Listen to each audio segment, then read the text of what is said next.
Welcome to BlackPoint Capital Partners November Market Recap. My name is Mauricio, one of the managing partners here at BlackPoint Capital Partners, and I'm joined today by our Chief Investment Strategist, Arun Kaul, and we'll be walking you through some of the market developments in the past month. Before we begin, just a quick reminder that we are reviewing today is strictly for educational purposes. It is not personalized investment advice, and markets can shift quickly. Everything we cover is meant to help guide conversations and give context to around the current environment. For today's agenda, we will be covering U.S. economic expansion, interest rate expectations and Fed policy, equity markets, and corporate earnings, and lastly, finish off with some consumer spending and retail strength. With that, let's go ahead and get started. Over to you, Arun. Thank you, Nico. So we'll start with the U.S. economic expansion. This is data for Q3, going back to September of this year. The expected growth was right at 4%, which is well above where the consensus was at the beginning of the quarter, which was at 1%. Now, unfortunately, with the government shutdown, we did not actually have yet the final number from the government as to what GDP was, but it was generally trending stronger as the quarter was progressing and continued into the fourth quarter, albeit with going to be a slight slowdown now with the government shutdown being over that September-October period. Okay, great. And Arun, just a question here then, do we see, so 4%, that's obviously a strong number. Do we see the same level of growth as sustainable early into 2026, given, as you mentioned, the government shutdown for well over 30 days in Q4? So it's a good question because we've had a lot of policy uncertainty over the last 3 quarters with the new administration. Arguably, we get less uncertainty heading into Q1 of next year and as we finish Q4 of this year. So the administration is following fairly pro-growth policies. It's possible we do surprise towards the upside, and inflation is still a little bit towards the high side. So it's possible we get a little higher growth than we're expecting because the trend is at about 2%. So I think we come in above 2%. Okay, great. And then just leading on to that, of the key economic components that make up the GDP number, which one is driving it most? Which one's going to lead us into 2026 with the most strength? Consumer spending, manufacturing, services? How do we see that kind of continuing the momentum into 2026? Consumer spending certainly has held up well. What was very strong in Q3 and for Q2 has actually been CapEx, which is the investment by corporations in specifically AI infrastructures, data center, energy, and other parts of the AI stack that are supporting all of the investment and dollars going into AI technology applications and computing power. So that's been a pretty big driver, has been capital investment. Okay, great. And then we'll on to capital investment, but more specifically onto a Fed watch. As we know, the market is starting to price in some rate cuts into 2026, and then that also leads us on to the last month of the year. But this obviously stimulates some of that growth that we see in the economy overall when it comes to the treasury markets and the federal funds rate. Can you tell us a little bit more about that? What does that really look like going into the end of 2025, beginning of 2026? What are some things that we should expect from that side of things? Right. So I think we can look at the inflation expectations, which today are about 2.4%. Okay. That's what the market thinks the 5-year forward inflation number could look like. And that's above trend, that's above target for the Fed, which is trying to hit 2. However, it's still near or close to the target. So if we look at the neutral rate as being around 50 to 75 to 100 basis points above inflation, that would get us in that 3% to 3.5% range for the federal funds rate, which gives us about 2 to 3 cuts going forward.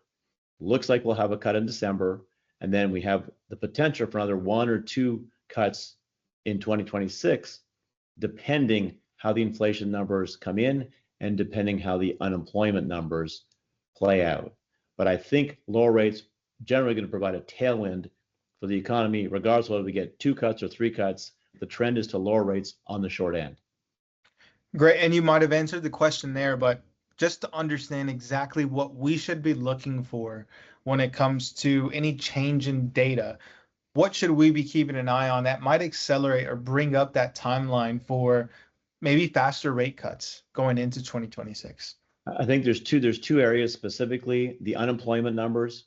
The Federal Reserve was concerned somewhat that employment was slowing, and there is evidence to show that the number of jobs added has slowed down.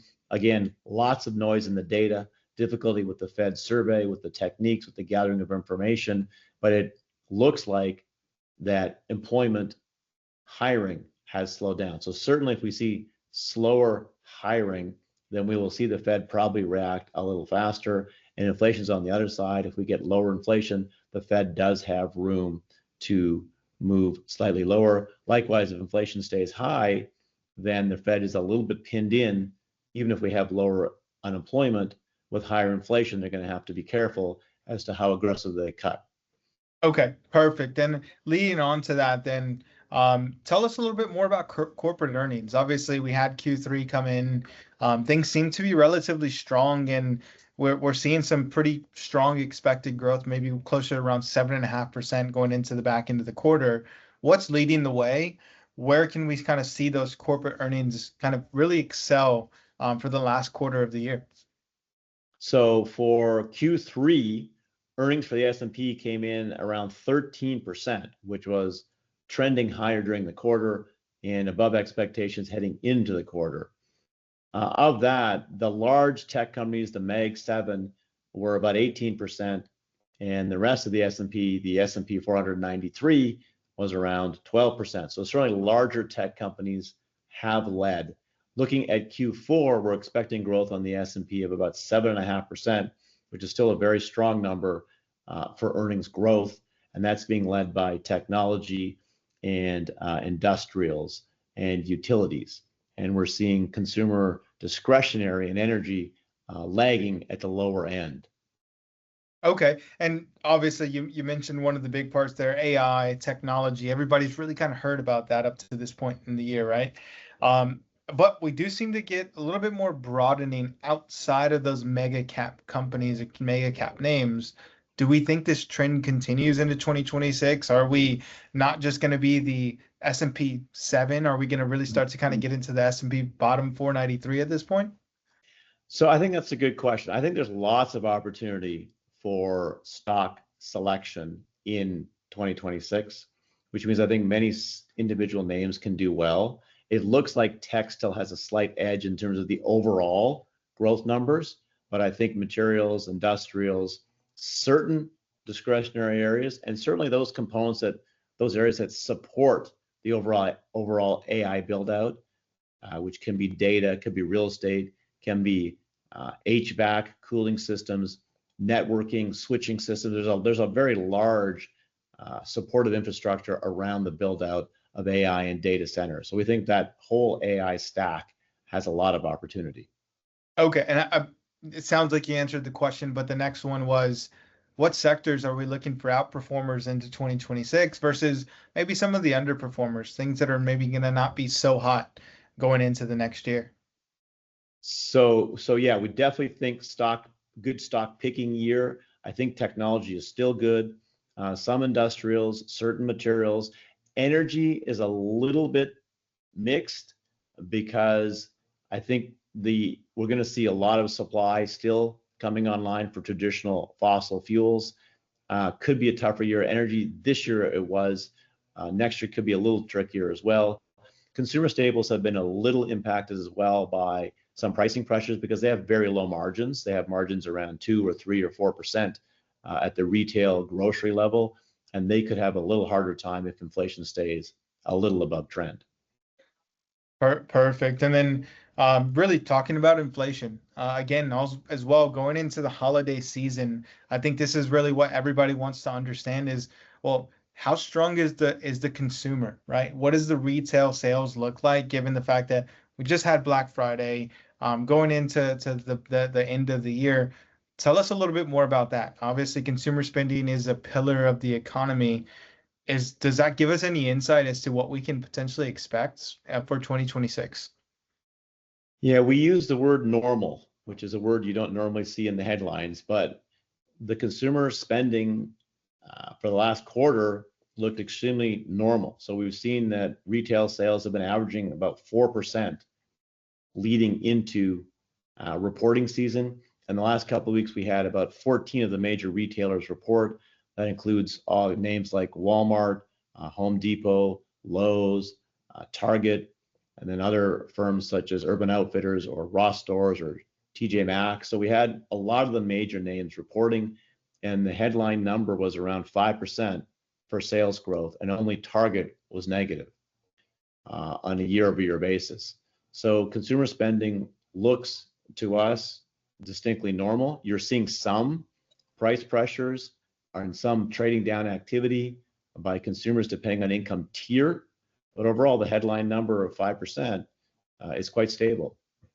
It seems like it's a really strong number. I guess the big question then is what stops that? What's something that could cool that off a little bit? Is that higher inflation? Is there any economic changes, things of that nature? Is there anything that we should be on the lookout for that could potentially maybe reduce that number for the rest of the year? We're looking specifically at wage growth.